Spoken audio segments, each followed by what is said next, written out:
गणाधीश जो ईश सर्वा गुणांचा, मुळारंभारंभ तो निर्गुणाचा. नमो शारदा मूळ चत्वारी वाचा, गमो पंथ अनंत या राघवाचा. ज्या ज्या स्थळी हे मन जाय माझे, त्या त्या स्थळी हे निज रूप तुझे. मी ठेवितो मस्तक ज्या ठिकाणी, तेथे तुझे सद्गुरु पाय दोन्ही. आरोग्यासाठी योग आणि आयुर्वेद, आणि त्यासाठी आपल्या संस्कृतीमध्ये असलेली मार्गदर्शक तत्व असा हा या आपल्या गप्पांचा विषय आहे. आणि त्याला आपण नाव दिलंय चहा घेता घेता सहजच. आणि अर्थातच चहा घेता सहजच आजचा विचार आहे तो म्हणजे सदाचार. कोणतंही व्रत आपण ज्यावेळेला अंगीकारतो तर त्याच्यामध्ये सदाचार याला अनन्यसाधारण महत्व आहे. जर तुम्ही उपास केलाय आणि दान केलं आणि सदाचार पाळले नाहीत तरीही त्या व्रताचं जे फल आहे ते प्राप्त होत नाही, किंबहुना दोषच होतात असं म्हटलं जातं. त्यामुळे व्रत आणि त्याच्याबरोबर येणारा सदाचार याचं अन्योन्य असा संबंध आहे.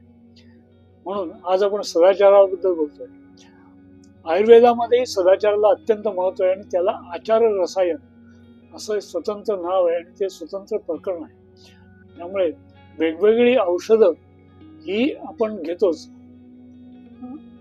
आजारी पडू नये, रोग होऊ नये म्हणून वेगवेगळ्या प्रकारचे कल्प, वेगवेगळ्या प्रकारची कॉम्बिनेशन्स ही आपण, च्यवनप्राशसारखी औषधं ही आपण वापरत असतो.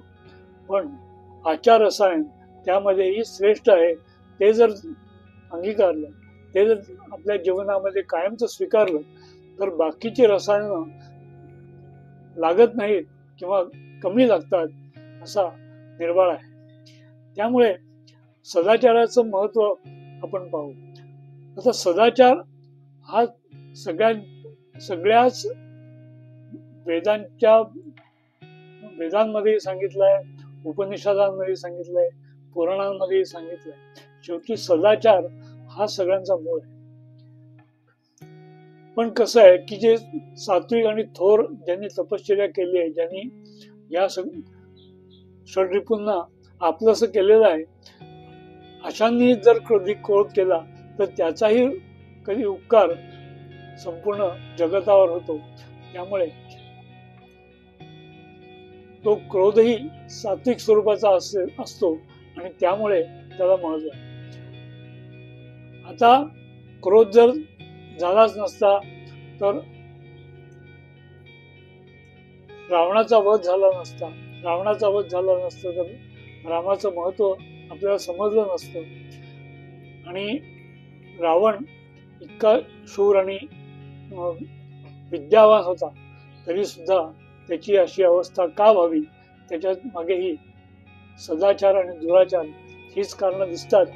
आणि त्यामुळे सात्विक संताप आणि त्याच्यातून झालेलं जनसामान्यांचं कल्याण हाही त्यातलाच भाग आहे. आपण आचार रसायन आयुर्वेदामध्ये जे दिले ते स्वतंत्रपणे कधी पाहू, पण आज आपण थोडासा वेगळा विचारही आपण पाहू. आता आज एक छोटीशी गोष्ट सांगतोय. ती गोष्ट आपल्या सगळ्यांनाच माहिती आहे. ती म्हणजे प्रजापतींनी खूप मोठा यज्ञ केला होता आणि सर्व देवतांना पाचारण केलं होतं. आणि देवतांना पाचारण तर केलं, पण शिवाला पाचारण केलेलं नव्हतं. आणि त्यामुळे दक्ष प्रजापतीची मूर्ती उमा हिला हे कळल्यानंतर आपल्याच पित्याने केलेला हा यज्ञ म्हणून ती त्या यज्ञाला आवर्जून जाण्यासाठी निघाली. शंकर सांगत होते की जाऊ नकोस, जिथे आपल्याला बोलवणं नाही तिथे जाऊ नये. पण तसं काही झालं नाही. पण उमा तिथे गेलीच. तिथे अपमान झाला.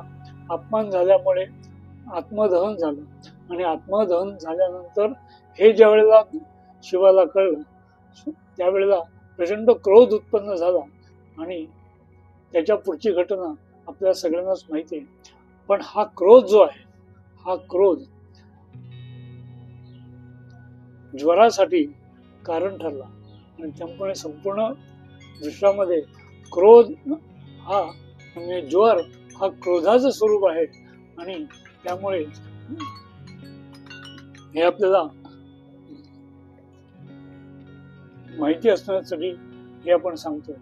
त्यामुळे जगामध्ये जे आपण आपलं ज्वर अनुभवतो त्याचा संबंध म्हणजे दूरचं कारण असं हा क्रोध हे सांगितलं जातं. त्यामुळे कधीही क्रोध करणं, लोभ करणं, द्वेष करणं या सगळ्या गोष्टी व्रताचरणामध्ये बाधा आणणाऱ्या आहेत एवढं आपल्याला समजून घ्यायला हवं. आणि पुढच्या वेळेपासून योगामध्ये जे यम नियम सांगितले त्याचा विचार आपण पाहू. त्यामुळे आज सदाचाराच्या निमित्ताने एवढंच. जय जय रघुवीर समर्थ.